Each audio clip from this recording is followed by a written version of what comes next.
This is a Film Stories original podcast. We made this.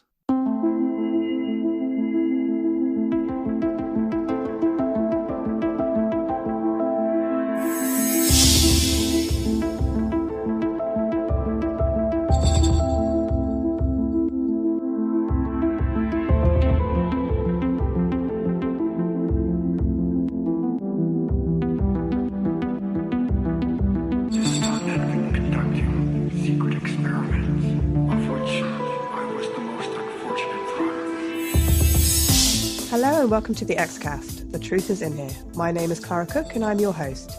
Joining me today is Andrew Blaker. Hello, Andrew.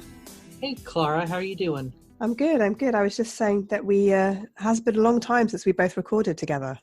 It has. I think it was probably back in the pod watch for season 11, probably. Yeah, it was a long, long time ago. I can't remember what was the last episode. I feel like it was something completely different than season 4. Yeah, I'm sure it was. If it was season 11, it was definitely very different than season 4.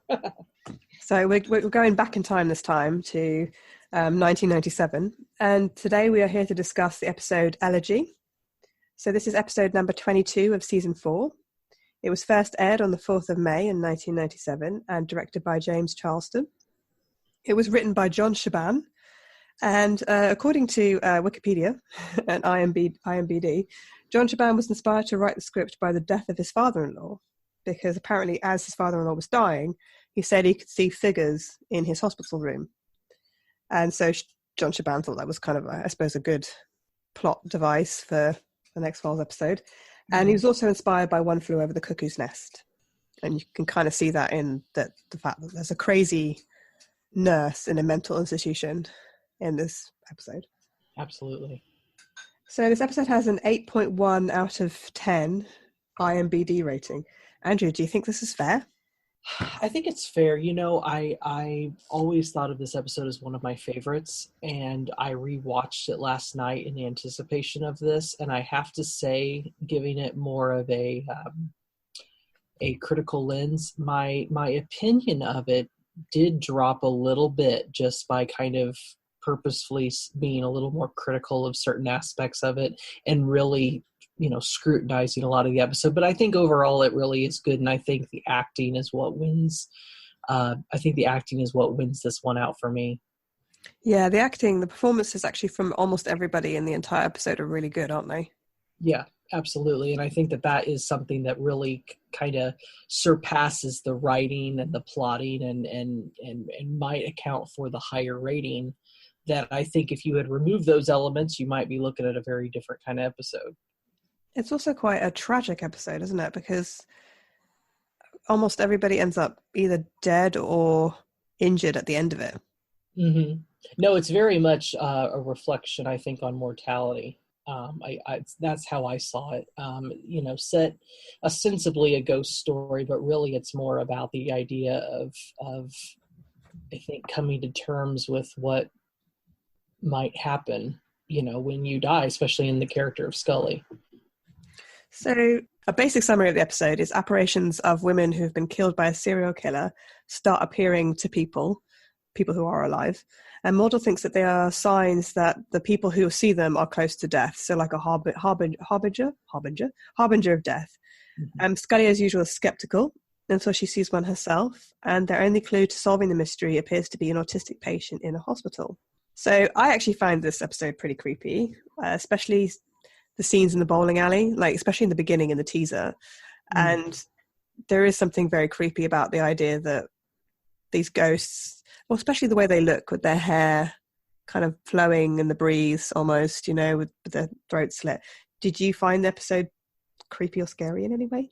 Yeah, and that's one of the reasons why it's always been one that's kind of stood out in my mind. I really did think it was a sufficiently creepy story. There's not a lot of pure ghost stories in the X-Files, and I think that this is one of those, really. And I always think of the scene where comes on later in the episode, but Scully sees a vision of the recently murdered girl, and that not just probably one of the best scenes in the entire episode, but just the creep factor, seeing that girl and the throat cut and the blood slowly dripping down and her reaction. It's just fantastic.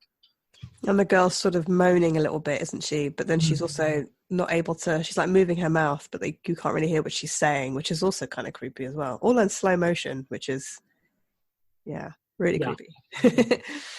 Okay, so let's take a look at the episode in more detail.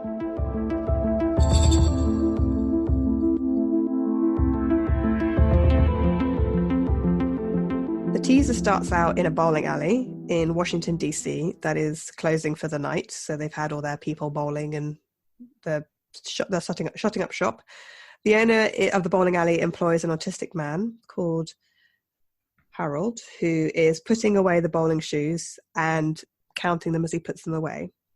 And the owner sends Harold home, despite the fact that Harold still wants to organise the shoes in a particular order.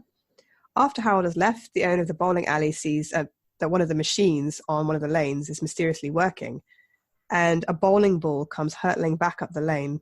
It's like a black bowling ball covered in blood. So I thought that was a very good effect. Mm-hmm. This sort of quiet bowling alley, nothing going on, nobody there, and then this sort of black bowling ball kind of rolling back up towards the owner covered in blood. Yeah, and the machine malfunctioning on its own, like kind of just automatically working on itself, which is what draws his attention there. And they set that up really well. It was certainly eerie. So what did you think of the teaser when you first saw it? Like, do you think this is a good teaser of an X-Files episode? I think it is pretty good. Like you said, I think that the venue that they chose, the bowling alley, closing down, hardly anyone there, is really effective for the start of, what starts out really as kind of some sort of ghost story. Yeah, I like the way they set it up. I thought it was a good way to introduce the Harold character, even though, and I'm sure we can, we'll probably have to talk about this a little bit more as we go along, but, the whole portrayal of that character, I know that's always been a sticking point for some critics with this episode and everything, so that is what it is. But, I think they set it up really well and kind of sets the mood of what's going to happen. Yeah, it's a very atmospheric teaser, I think. And the idea that like you said, there's so few ghost stories in the X-Files that immediately when I first saw the teaser, when I first watched the episode many, many years ago now, I was like, oh my God, it's an actual ghost story. Because the fact that he's seen an apparition as opposed to like an actual dead person. At first I thought it might be a dead person. But then obviously by the end of the teaser, that the real dead person is actually outside. So then of course we have the credits, and the next scene is Scully putting on bowling shoes while people play bowling around her and scream, and a few of them scream when they get a strike. I thought that was funny. Her reaction to people bowling is I wrote that down. That was the first note I wrote down. I wanted to spend a few moments on that look that she gives them, such disgust in her face. It was hysterical. I hadn't noticed that before for some reason, and it's subtle. It's very subtle, but it's just classic character, and that was great. And I also love the idea that they're only going to walk to the end of the bowling alley to investigate something, but both of them have to put bowling shoes on. Yes. What I mean? It sort of immediately puts them in a different kind of sphere, doesn't it? Like, right. And I think that that's also probably part of I was looking at Wikipedia too. They said that they had trouble finding a venue where they could, convince a business to close down for a few days so they could film there. And when they did, one of the conditions was that they, would have to adhere to all the regular rules. So they couldn't wear shoes on the floor or change the surface of the floor or anything like that. So it's not just plot; it's probably necessity, a practical consideration for the crew. Which is even funnier when you think about it, because then you have a mental image in your head of like the entire X-Files like crew, like filming crew and directors and everybody there all wearing bowling shoes. Yeah. While they shoot these things, which is pretty funny, really. So mysteriously the body of the girl is gone and also the blood's gone, but the machine's broken as if a heavy weight has been on top of it. And Mulder and Scully climb under the machine with the owner, and they start looking at the machine and discussing it.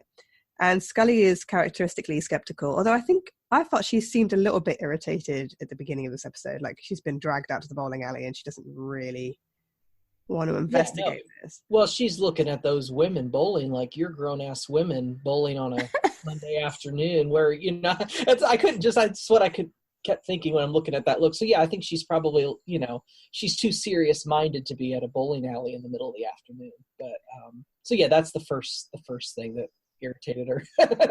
she's kind of impatient, I think, like almost immediately. So, she states she does not believe in ghosts, which I was like, no, really? I would never have guessed that. But Mulder thinks the apparition was a death omen, so a spirit, a being that appears as a harbinger of death, which is what we sort of talked about earlier. So a spirit that appears to someone who's going to die. So a dead person that appears to someone who's going to die, which seems like a bit of a double whammy, really, kind of over-egging the pudding, like, you're going to die, so therefore, here, have another image of a dead person. Yeah. But there is something kind of creepy about that idea, too.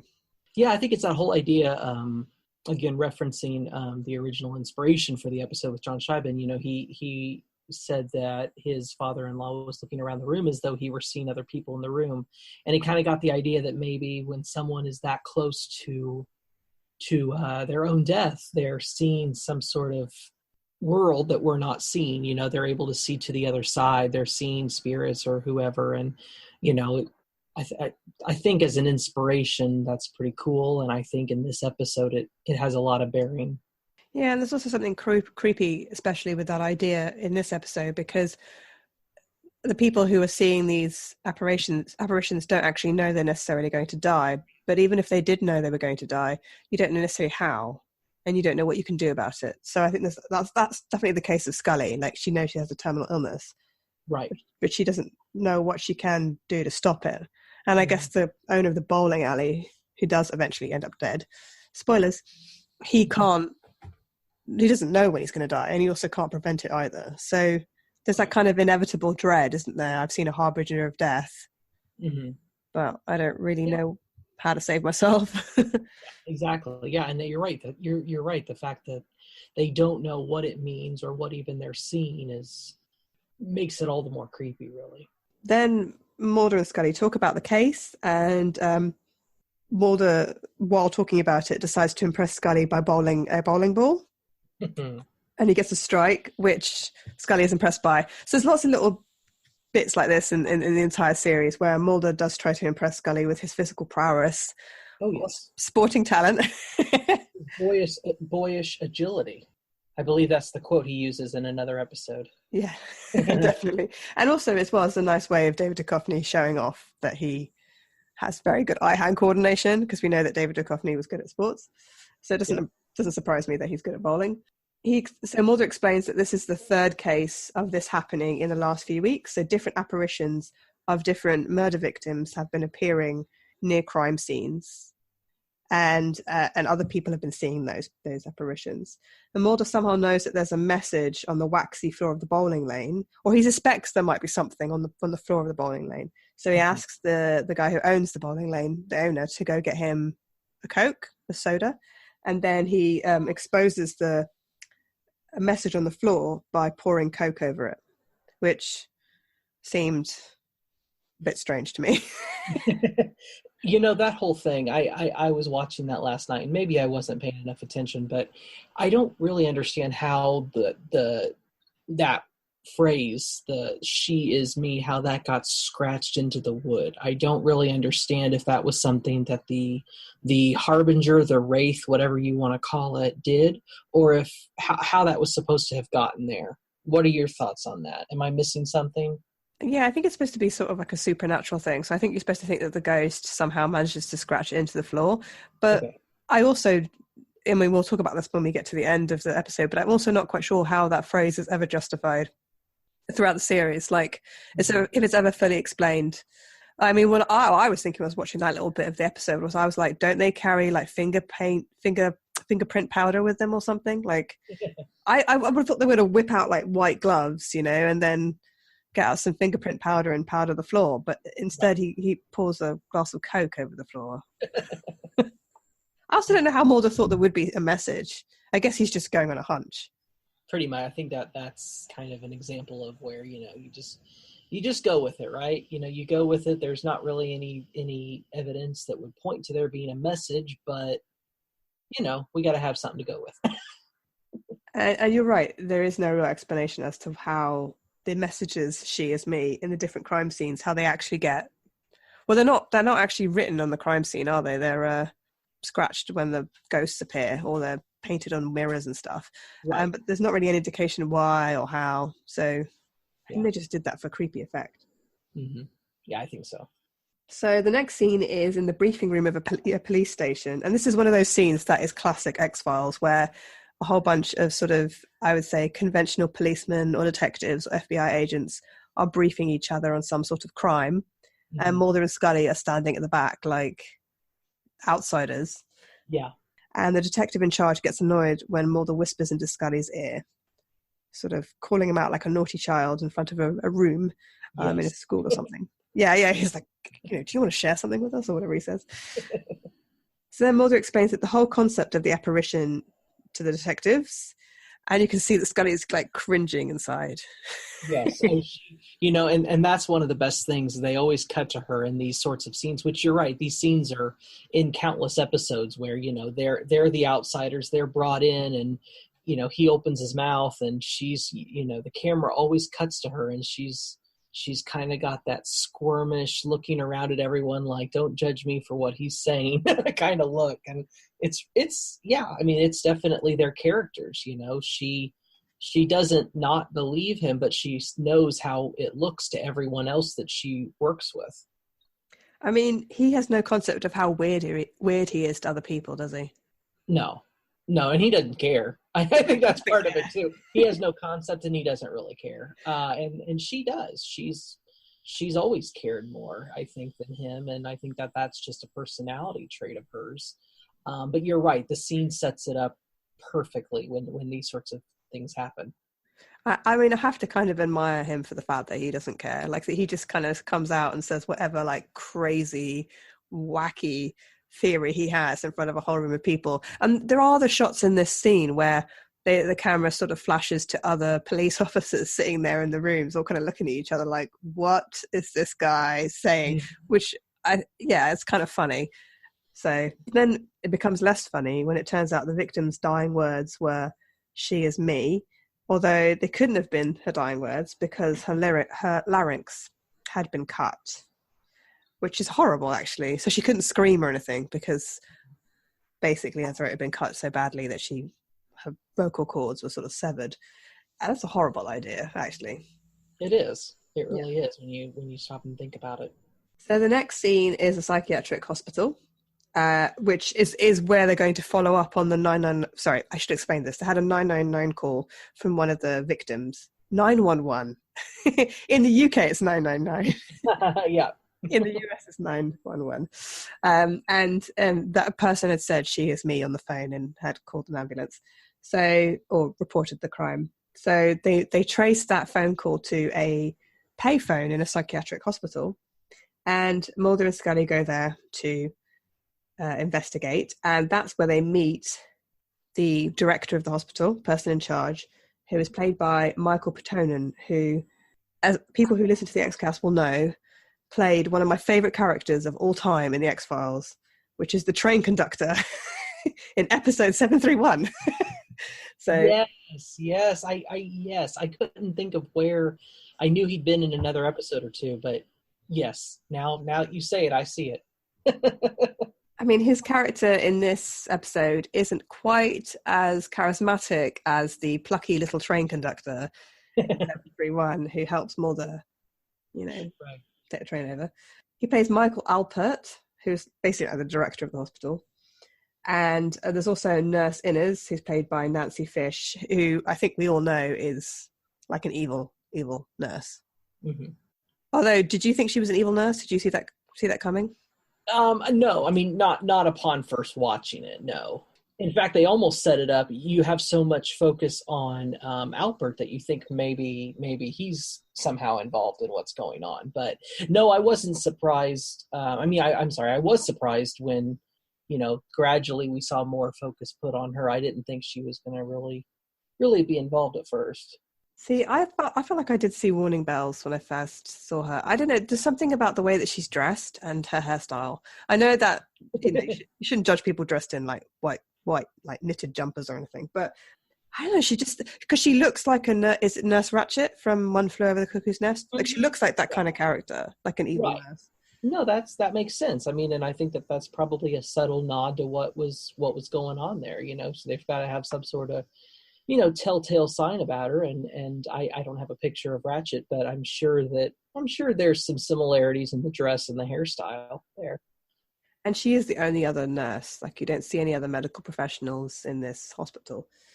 So Mulder questions everybody in the hospital in like a big group, in like a room. You know what's funny? I was I used to work in college. I worked in some group homes for individuals, similar to how some characters in this are depicted, and it was funny because seeing, they had it set in a psychiatric hospital, and yet it seems like there are, like, for a hospital, there's like 15 patients, which is not what a true psych hospital would be. It seems much more on par with what you would get from some sort of psychiatric group home, which, the way it's set up with the living space and everything does seem more like that. But yes, that whole scene where, they're kind of testing their knowledge of what happened and everything is to me pretty on par with my experiences in that sort of environment. Yeah, like none of them are in any way threatening or scary or anything. They're just, their concept of what's real and what isn't real is kind of slightly skewed, isn't it? Yes. Yeah. Yeah, I mean, I sort of felt like they were long-term residents. Like they're not people that are expected to necessarily function normally, so that's why they're basically living in this, like you said, it's like a group home almost, isn't it? It really is. And yeah, not that anyone cares about this at all, but not to get bogged down, but you're right. And that was one of the things that, for me, just coming from my own background, it was interesting to kind of look at and be like, well, a psychiatric hospital is short term, and these people are not short term. These are people who clearly, you have roommates, you've lived there for many years, probably. You look at the character of Harold and his roommate Chuck, and they're no way that they're only there for a 3-week stay. So it's more akin here, at least in the U.S., to what would be a group home than, we have psychiatric hospitals, but they're for, acute psychiatric episodes, not for long-term care. So that was interesting to see, but yeah, they function kind of the same. Speaking of Harold, he is one of the people in the room that doesn't say anything when Mulder's questioning the other patients. And Mulder notices that. He notices Harold sitting to the side, kind of quiet by himself. And Harold's trying not to be noticed. And so his name's Harold Spooler, and he is supposed to be autistic. And we'll go on to talk a little bit about autism in a bit, but it's sort of a problematic portrayal of autism, I suppose. So in the meantime, Scully looks at the crime scene photos, which I'm surprised like no one else in this entire episode is doing any actual proper police investigation. I think you're supposed to think the police officers are, maybe the detective, but she looks at the crime scene photos, which I would have thought would be number one priority when investigating a crime. And she discovers that the killer places the rings of the victims on different fingers in sort of like a OCD type of behavior. And then this is what really annoys me. Mulder then asks Scully about the psychology of the killer, and she explains the concept of murderous OCD to him. This is pretty weird because Mulder is a psychologist by trade, and he's also a criminal profiler. Andrew, did you share my annoyance?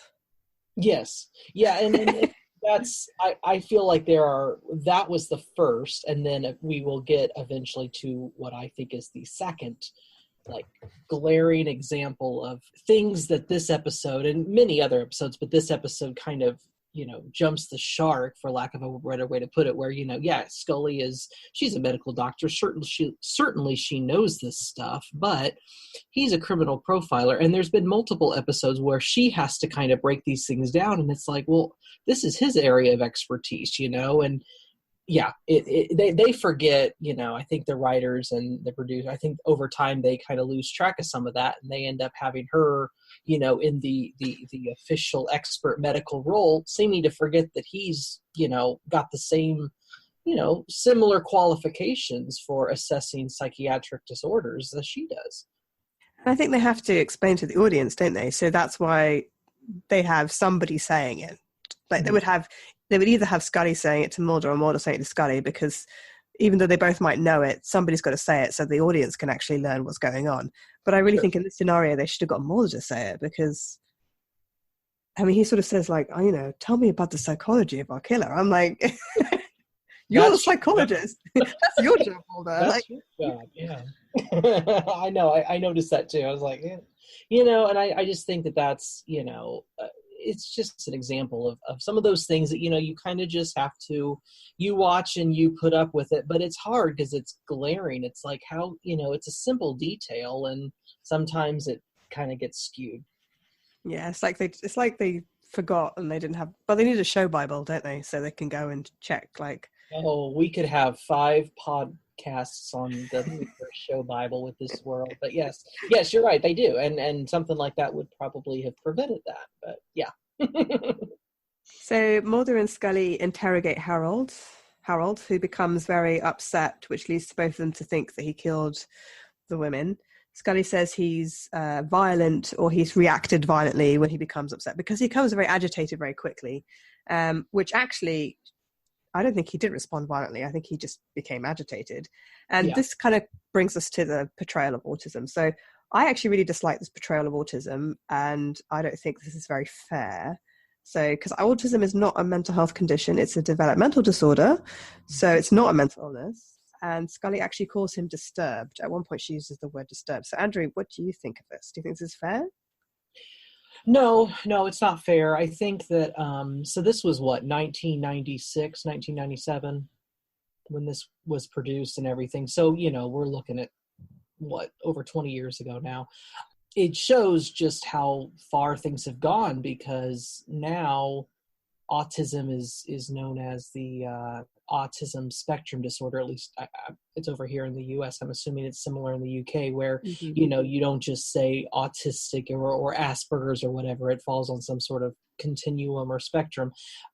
But yeah, they didn't seem to know how they could clarify the difference between what is mental illness and what is developmental disorder or delay. He is developmentally delayed, and she uses that word, pervasive developmental disability, or something akin to that, which sums it up pretty well. And you can have that comorbid with OCD, as Harold does. It's not mental illness, and it doesn't mean someone is disturbed. And when they kind of talk about him as a possible suspect in the murder of these girls, that not only is it a pretty exaggerated caricature of the disorder, but it seems like there's not really a way he could have physically planned out what would need to happen to do that, because pervasive developmental disability, it's very unlikely you're going to be able to do something that requires a method and being in the right place at the right time. It's not really how that functions. So that seems to me like the biggest leap of this whole episode, where they can say, oh, he must have done it because he got agitated at the nurse. Well, that goes along with the disability and his disorder, but to actually plan out 3 or 4 or 5, however many murders there are, that was completely wrong to me. Yeah, and the way they're questioning him as well, they question him as if he's just like a sort of, I hesitate to use the word normal, because what is normal really, but they question him like they would do somebody who doesn't have a developmental disorder. So right. There's no attempt to try and communicate with him on a level that is easier for him to understand, or to communicate with him in a way that's easier for him to understand, which is actually quite a shock when you think about it, when he's actually in a psychiatric group home, or he's in an institution which is supposed to help care for him, and yet nobody seems to really understand his condition. And do you know what I mean? Like there's no... No, I do. Absolutely. Yeah. It really is pretty glaring. And I think it's more so the fact that, like I said, this was 20 years ago. And, suspension of disbelief, right? You have to, know that, in 45 minutes, we're not going to be given a completely accurate portrayal of mental illness, or in this case, developmental disability. But there are several episodes in the X-Files where this same sort of thing happens. I'm thinking of Roland, which was back in the end of season 1, I believe. He was also developmentally disabled, would fall under that broad umbrella term. And I can't recall all the specifics of that performance. And I think some of it does come down to the fact that it's probably very, very hard to authentically portray someone with that disability, especially on a 1 hour, of television. But there have been a few other instances where the X-Files has kind of mishandled the medical psychiatric jargon of its time, where it's been mental illness versus developmental or intellectual disability and whatnot. And I feel like this was kind of another example where they were a little out of their depth. Yeah, and they're, I guess in a way they're all supposed to show how the when the detective is questioning Harold about how he is not a very good detective, he's being aggressive, he's not actually seeing that Harold is somebody who's innocent. So I think it's not just about portraying Harold, it's also about portraying how people treat him. And I think you're supposed to think that he is treated badly by some people, which kind of makes the whole story more sad, really. There's more pathos about the whole thing. So just as they're investigating that Harold works at the bowling alley, Scully's nose starts to bleed because of her cancer. So in case anyone forgot, she does have cancer. And Mulder looks worried, and you might have forgotten, to be honest, because she's not acting like she's got cancer. Right. So she's washing her face in the bathroom, just kind of trying to get rid of the blood, and she sees an apparition of a young woman with her throat cut. So first of all, she hears this moan, and then she walks round the corner and she sees this woman standing there. And like we said earlier, it's really creepy. It's very slow, blood dripping down from like this cut in her neck, and her hair's kind of moving. It's almost a little bit like they're underwater or something. It's this sort of slow movement. And written on the mirror is "She is me" in blood, which I thought was kind of over egging the pudding, really. I don't think Yeah. Well, yeah, I mean, and just sitting here talking about it and thinking through how many metaphors and ideas and everything this episode has, there's so much. There's really so much going on, and a lot of it is put in there only for atmospheric effect. Like you said, how does the blood get drawn on there? Well, the ghost did it or whatever, and in the end, it really doesn't matter. It's for effect. And it's just, there's so many images and ideas here that it almost, I'm looking at the review here from the old AV Club reviews that they compiled recently, Monsters of the Week book, and they bring up the same idea. There's too much going on and it kind of collapses under its own weight of ideas. And I think that that's a fair criticism of this episode, because there is so much going on and it doesn't all connect in the way that it should.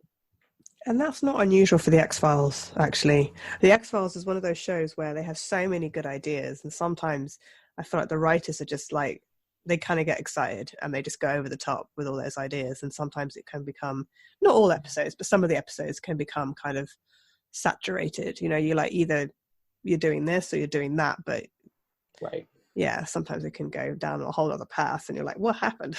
Yeah. Where's that going? So Mulder comes into the toilet just as Scully is like staring at the apparition. Or I think he knocks on the door and she looks away, and when she looks back, the apparition's gone. And he announces that there's been another murder. So that's creepy timing. She sees an apparition, she's a ghost, and then suddenly there's another murder. So at the crime scene, Scully recognizes the victim. It's the ghost that she saw. And she goes to get her cancer checked out, partly because now I think she's probably worried underneath it all that now that she's seen a ghost, it might mean that she's going to die. So, or that her cancer is so basically developed faster and she's going to be sicker. Mm-hmm. But she doesn't let Mulder help her. So she doesn't let Mulder drive her anywhere. She doesn't let Mulder help her in any way. And she doesn't tell her about seeing the dead girl. Yeah. So is this wise of Scully to do? I think it's definitely characteristic. She she's a private person, and she doesn't, I feel like she doesn't, she's a stoic. She's very much a stoic, she, and she plays that off in the character. Most of her performances so well, Gillian Anderson does. She, doesn't want to have a life that's ruled by this emotion. And she's just the polar opposite of Mulder in many ways. And I think if the shoes were reversed, Mulder probably would have let her in more to his cancer battle. But it's probably not wise. But then again, if she had let him drive her, if she had told him she was seeing a counselor, if she had shared these details with him, it would have been very uncharacteristic of her, I think. Yeah, and I think she's also, the cancer isn't just something that is terrifying because it, could end her life. I think in a way the cancer is also, she maybe feels underneath it all, the cancer is a bit of a failing, so she's sort of failing Mulder. I think that's kind of one of the things that you get a feeling of in the episode, that she doesn't want to fail Mulder. Well, and that's, the right after what you were saying, right after she has her blood drawn and tested or whatever, she's in a therapy session. And that's something that the counselor explicitly brings up, the idea that you're afraid of failing him. And I think that that's really pretty telling. Which is one of the reasons why she continues to work, even though she is essentially sick with a terminal illness. Mm-hmm.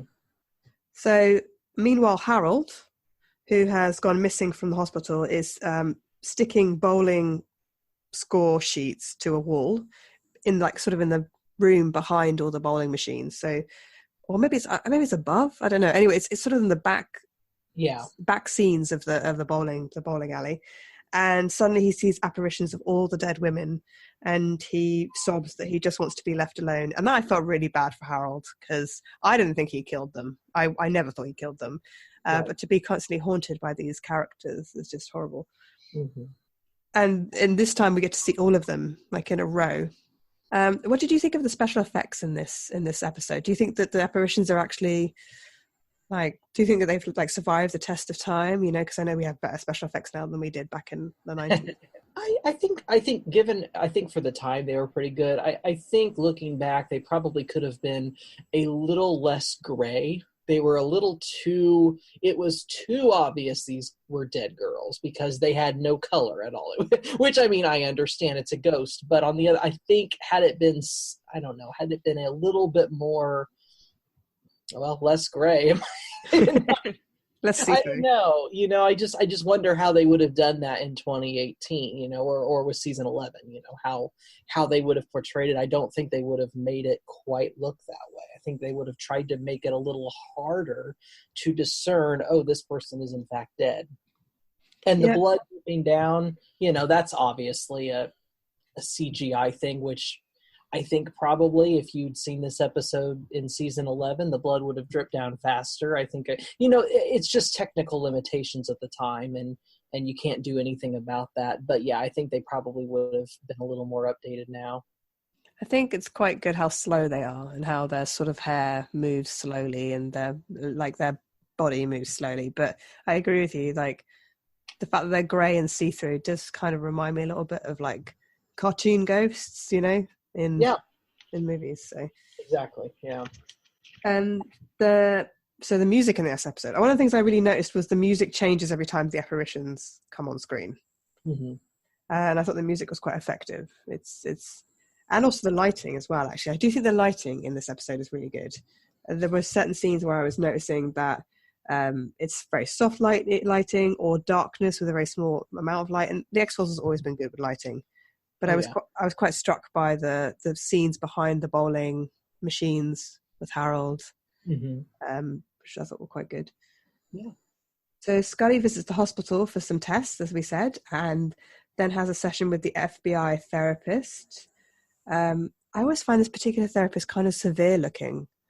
It's just, I think it's just her face. She seems nice enough. But I also remember her from the Calasari, where she played a completely ineffectual social worker. Yeah. yes, that's right. And she was in season 10. She played someone high ranking at the hospital. I think it was in Founder's Mutation.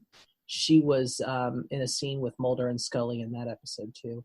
Oh, Oh, I don't think I recognized her.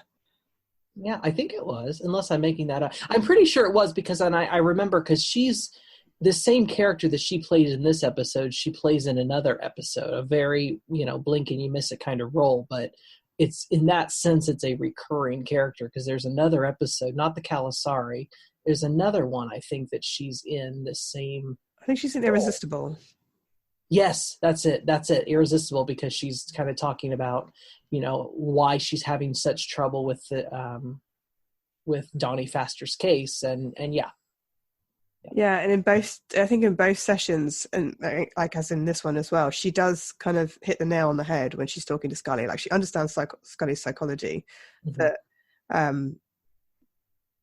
she admits to the therapist that she's unsure about what she saw at the hospital, but she explains that she fears failing Mulder, and I thought Gillian Anderson's acting in the scene was really good. Oh yeah, it really is. You can tell she's got the tears welling up in the eyes and the reluctance to say anything, and it was. I think this scene was very understated, and I think it was played perfectly.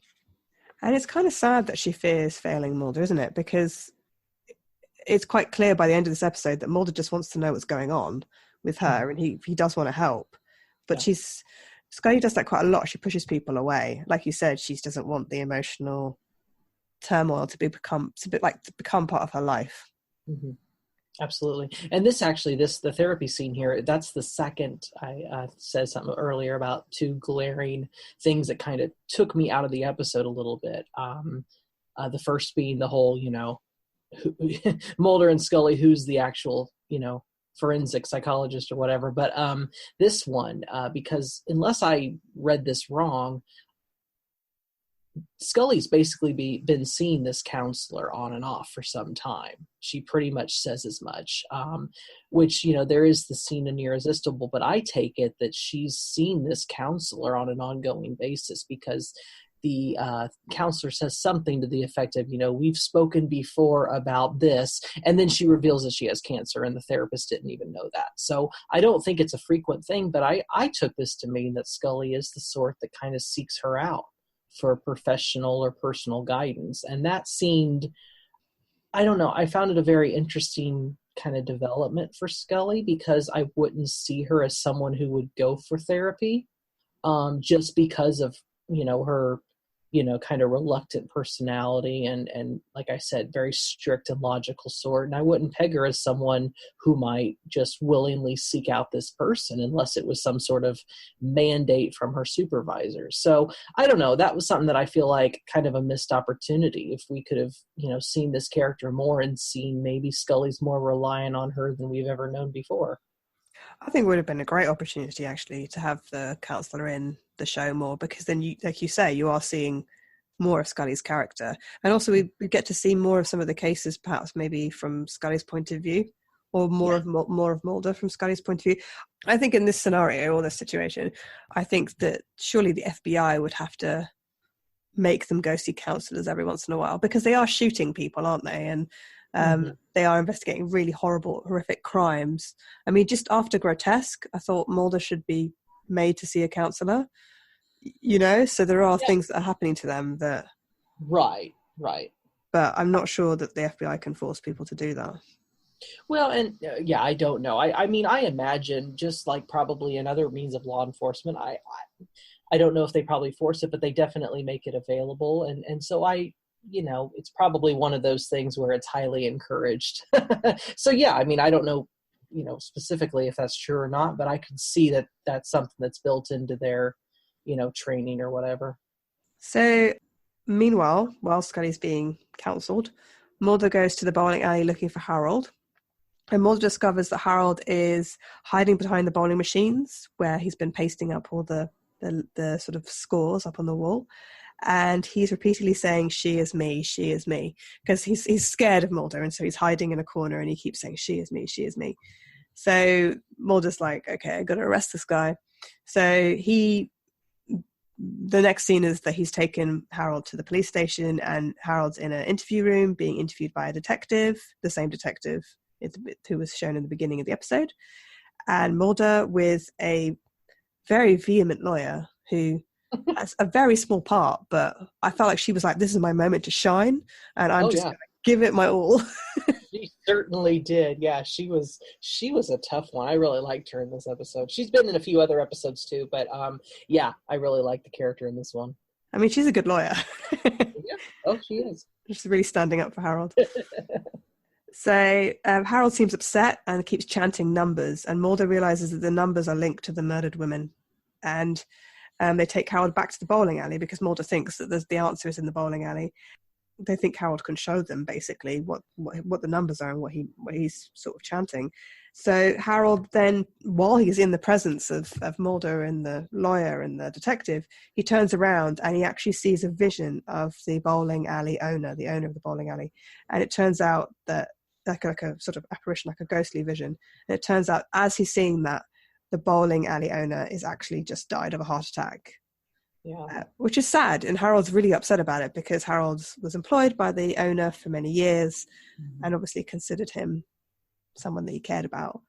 So Mulder seems worried about this, I think. You could sense that Mulder's starting to get more and more apprehensive as the episode goes on. Mm-hmm. Yeah. And he goes to see Scully at her flat. He then tells Scully that he thinks that Harold can see dead people because of his autism and perhaps because he's also dying, but he can't know he's dying until somebody like a doctor takes a look at Harold. And so he's asking Scully to examine Harold to see if he's actually ill, basically. Yeah. And Scully seems really shaken at this idea, obviously, because she has seen a vision and she hasn't told Mulder. Mm-hmm. So Mulder says the death omen is a vision of our own mortality. And this is kind of what you were saying right at the beginning of the episode, that the whole episode is actually about mortality. It's about our own concept of mortality rather than a murder mystery.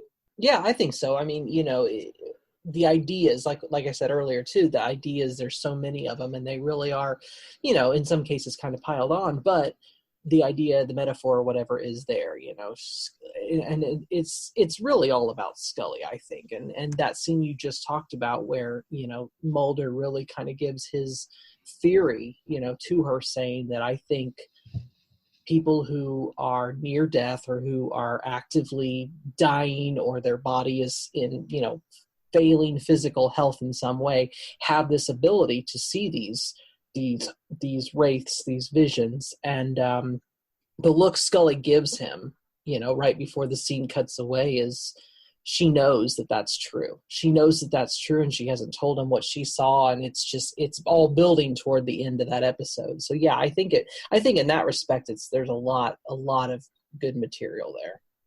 And I guess it's her coming to terms with her own mortality, isn't it? Because while she's working, she can kind of almost pretend that the cancer isn't happening to her, but it's her way of her confronting death and the fear of death. Mulder asks Scully to examine Harold to see if he's dying. And Harold is taken back to the hospital by the police in the meantime. And he seems agitated. And then he refuses to take his medication. And so he's taken into one of the examining rooms where he's sort of bullied, actually, really horribly by Nurse Innes, who really is, yet again, I have to say, really good acting by Nancy Fish as an unpleasant, creepy nurse. And she's pretty cruel to him. She's pretty mean to him. She calls him a retard, which was really horrible. Mm-hmm. And she also tells him, because it turns out that Harold sort of loved these girls from afar, or he was fond of them because he was working at the bowling alley and they would come into the bowling alley and get their shoes from him and bowl. And somehow Nurse Innes knows this, and she's sort of saying something like, those girls didn't like you. They just thought you were a retard. And she's just emotionally abusive.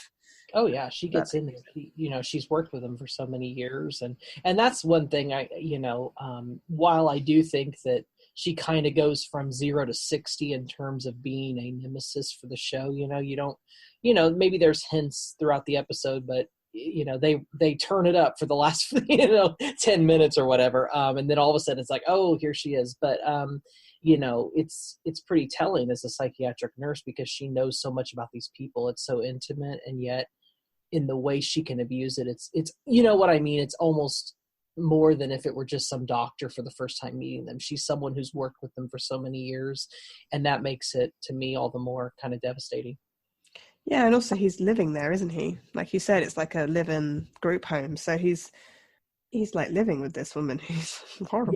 Yeah, basically. And yeah, it's when you really consider it's not just, it's not just that a nurse in a hospital where he's going to be getting out tomorrow. It's, this is their home. This is their safe space. And she's been, abusing him and he's been, withholding his medications and all sorts of things. And it's, Yeah, so she's trying to get him to take his medication, and then the scene cuts away to Mulder and Scully walking into the hospital. And then as they're coming into the hospital, there's a scream, and they run into the room, and it turns out that Harold's fled, and that the nurse claims that she's been attacked, and he's hit her on the head, so she's got a cut on her head. Mm-hmm. So in the meantime, Mulder's like, well, I think we have to call the police.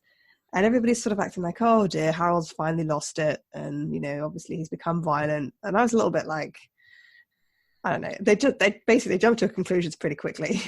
Yeah, so, yeah. It's not very fair to him. Scully goes to talk to Harold's roommate, Chuck, who is another person living in the home. And Chuck says Nurse Innes is trying to poison Harold with his medication.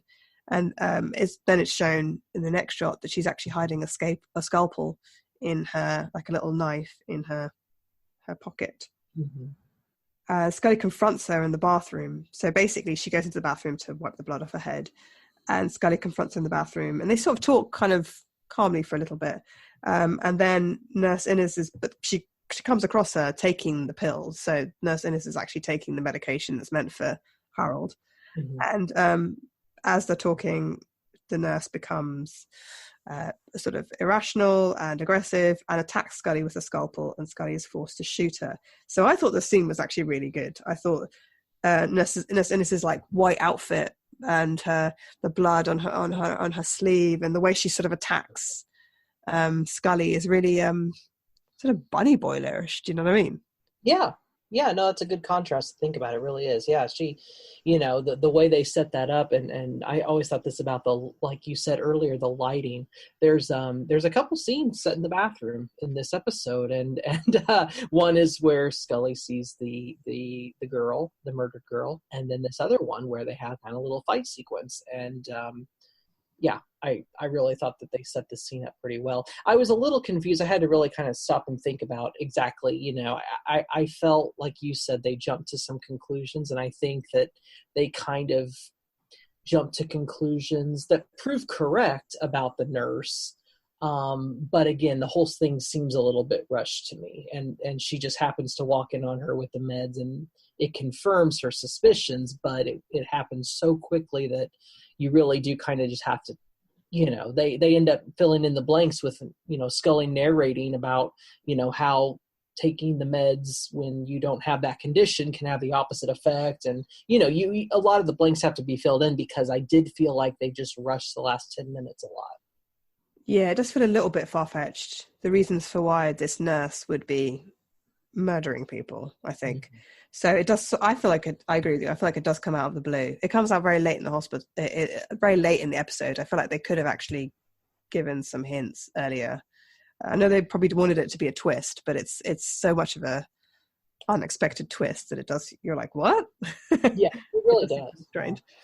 So Mulder rushes in, and Scully, like you said, explains that she thinks that the nurse Innes killed the young women because she knew that Harold loved them, and she was trying to destroy his happiness, something that she'd lost when her husband left her.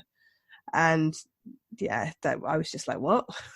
Yeah, it's exactly, that's what I'm saying. It's like that whole bit is just pretty much narrated, and it's like, okay, well, there you go, that's how it happened. And you just, I think other episodes, they do a lot better of kind of, like you said, parsing it out, and you get to put the blanks together, and this one you don't really get to, because they wanted to have the twist ending, and that's fine. But in lieu of the twist ending, you have some information that's missing, and so they just have to throw it in the last few minutes.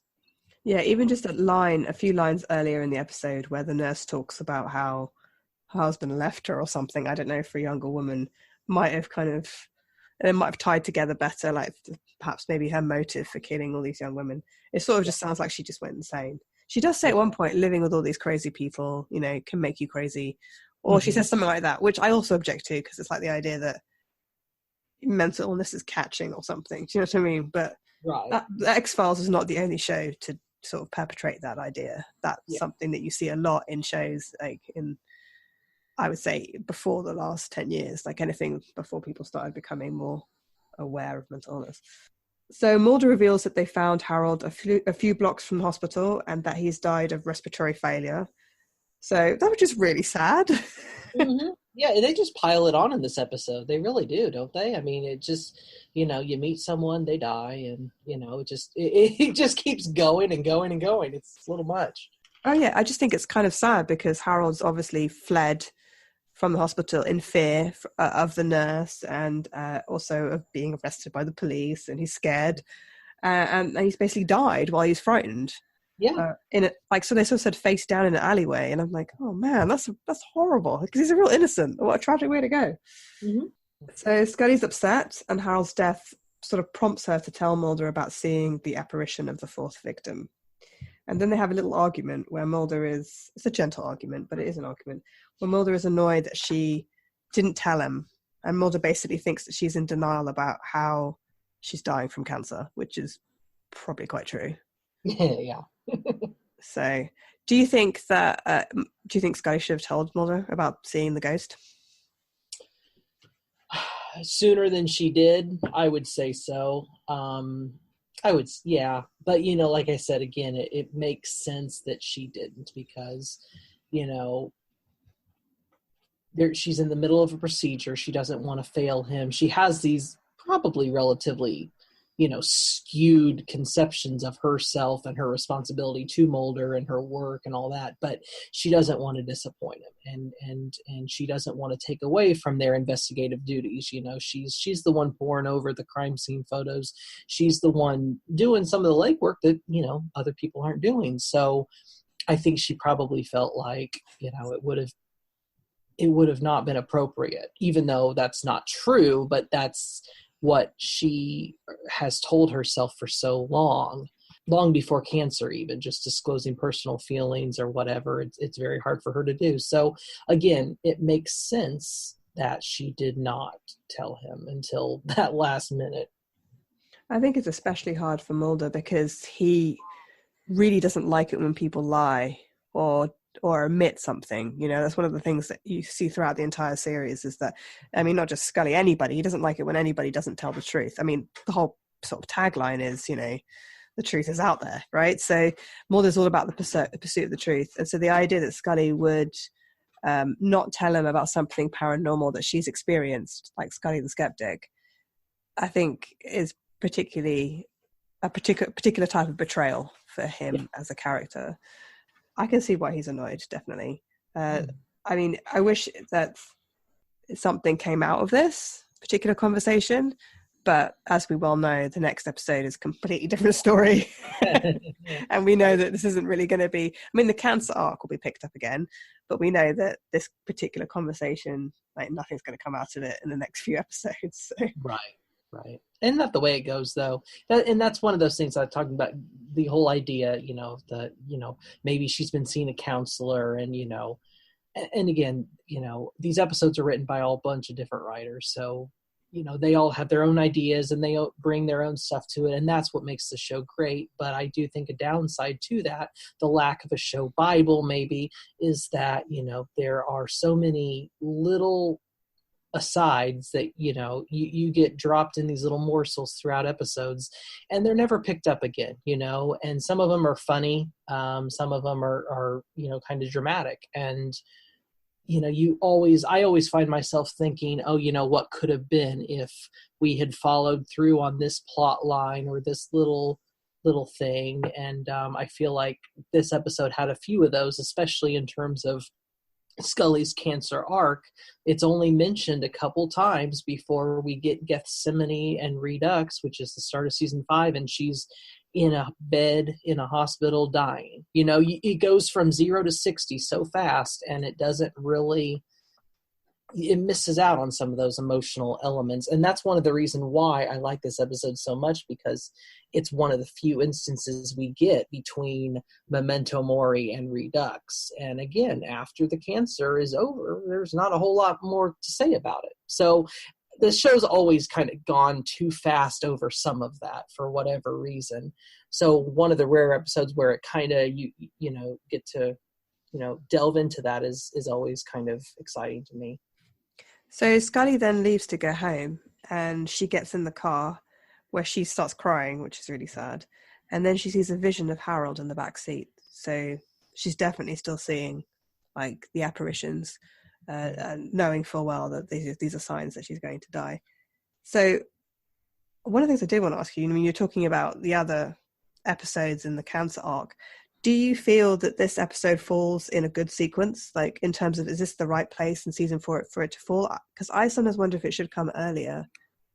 Yeah, I mean, it probably could have come earlier because, like I said, you go from Memento Mori. I think the next episode is like Caddish, which, it's a standalone with absolutely no reference to the cancer. And I can't think of the other episodes in between, but I'm sure that if anything, there's maybe a passing reference to the cancer. So really, between Memento Mori and Gethsemane, this is the only real substantial look we get at her feelings about cancer. So it could have been earlier. And I don't know, it might have been interesting to see if it had been more of a Scully story, if they had just kind of done a Scully story and not messed with the case as much. I mean, you probably would have lost out a lot there, but again, I always think about, what would you do if you could do it again, Yeah, I think I would have placed it slightly earlier, because I think by the time this point in the series, I sort of felt like that this seems very late in the series for her to be in denial about this, because we've had a few episodes about the cancer before, and I just think that it would have been a more powerful storyline if it had come earlier in season 4, because like you said, she does go from kind of being in denial that she's got this cancer and sort of working and seeming to be functioning, I guess, semi-okay, to suddenly, like you said, dying very, very quickly in a hospital bed. But I think also part of it is that, I mean, I'd never heard of this type of cancer before, and I think part of it is, I'm not saying the writers don't do their research, but it's quite possible the writers didn't really understand how this cancer works either. So they need to give her something she could still work with, but also be ill. So right. I don't know. It's just interesting to think about, where, yes, bottom line, it should have come earlier. When I think back on this episode, it's one of those that I appreciate all the more for the story elements, and I look a little bit less fondly on the case, that whole storyline in this episode. The two go hand in hand, but I definitely think that the whole, Scully story has a lot more power to it than the actual case they're investigating. Yeah, you're right about that. And there is not a huge amount of discussion about any of the girls at the end of the episode, is there? Like, if you consider the fact that in Irresistible there were a lot of women being murdered, and it was shown as being something that was really horrific and actually really affecting Scully, the fact that there are a lot of young women having their throats cut, which is pretty disturbing, I feel like that's sort of pushed under the rug. Like, we found the person who's doing it, it's a crazy nurse.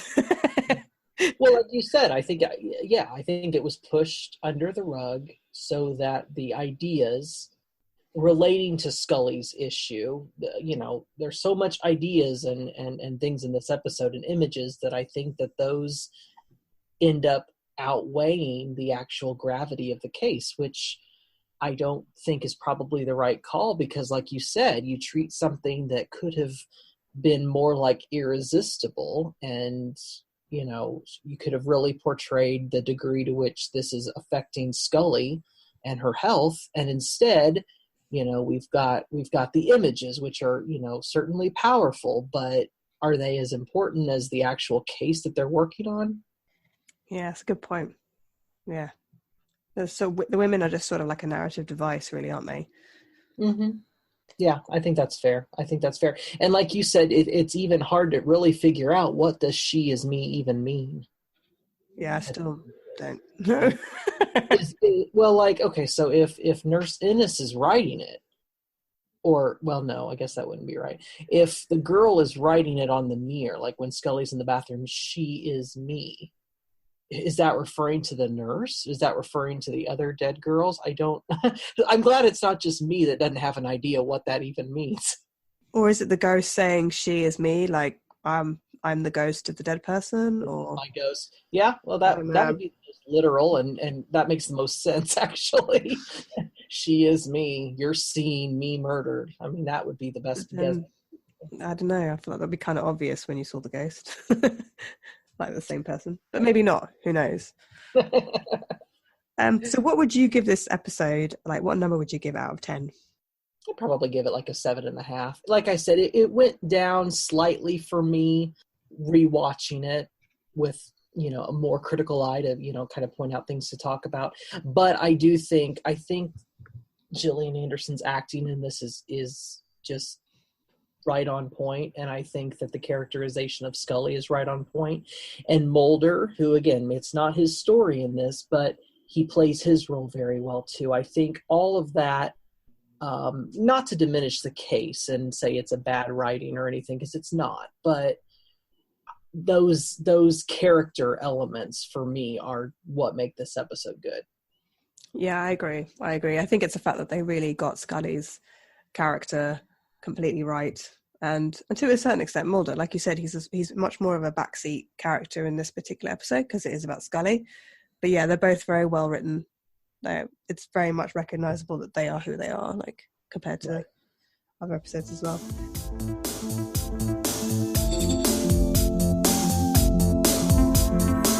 So Andrew, where can people find you online? The X-Files Basement, our fantastic group on Facebook, is really the best place to find me. We got some great postings and discussions about this episode and countless other episodes on there. You should really check it out. Yeah, so please do head over there if you're an X-Files fan and you listen to the Xcast, and tell us what you thought of the episode Elegy. You can find me on Twitter at ClaraJeanMC, and also the Xcast is also on Twitter. But until next time, trust no one.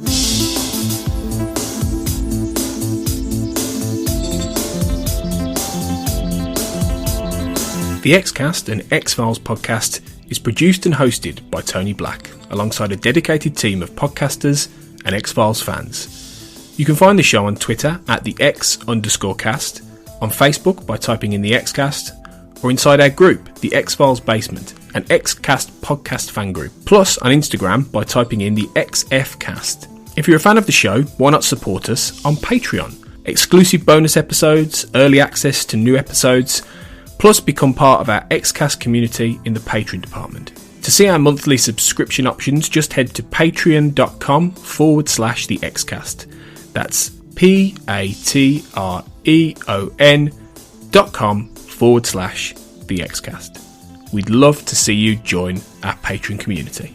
We're also part of the We Made This podcast network at We Made This Pod on Twitter and We Made This on Facebook. You can find a range of shows on TV, film, music and popular culture in general on the network. Thanks for listening, and we'll see you next time.